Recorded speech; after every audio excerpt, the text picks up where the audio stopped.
मेळघाटातील वर्षानुवर्षे प्रलंबित असलेले प्रश्न, आदिवासी बांधवांवर होणारा कथित अन्याय आणि शासनाची उदासीनता या विरोधात माजी आमदार बच्चू कडू यांच्या नेतृत्वात सुरू असलेली मेळघाट संघर्ष महापदयात्रा आता निर्णायक टप्प्यावर पोहोचली आहे। या यात्रेचा समारोप 9 मार्च रोजी चिखलदरा येथे होणार असून हजारो आदिवासी बांधवांच्या उपस्थितीत तहसील कार्यालयावर जोरदार तांडव आंदोलन करण्यात येणार आहे। या आंदोलनामुळे संपूर्ण प्रशासन यंत्रणा अलर्ट मोडवर असून परिसरात मोठा पोलीस बंदोबस्त तैनात करण्यात आला आहे। गेल्या 8 दिवसापासून ही महापदयात्रा मेळघाटातील दुर्गम भागातून पायी चालत आहे। काटकुम, बामादेही, डोमा आणि काजलडोह यासारख्या दुर्गम गावांमधून मार्गक्रमण करत ही यात्रा सलोना येथे पोहोचली। प्रवासादरम्यान प्रत्येक गावात आदिवासी बांधवांनी बच्चू कडूंचे उत्स्फूर्त स्वागत केले आणि आपल्या व्यथा मांडल्या।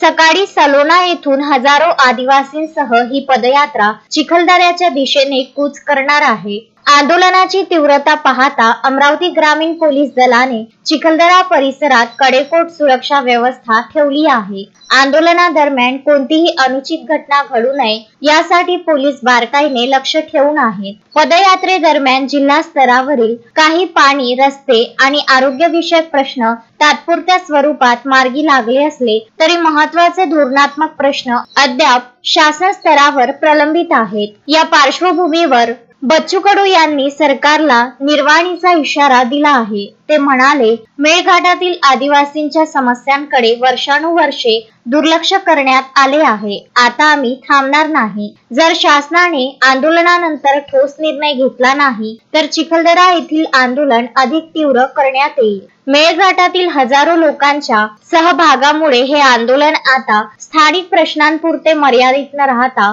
मेळघाटच्या अस्तित्वाचा लढा बनले आहे। चिखलदऱ्यातील तांडव आंदोलनाकडे संपूर्ण राज्याचे लक्ष लागले आहे। पंकज साबूसह ललित कांबळे, विदर्भ न्यूज, अचलपूर।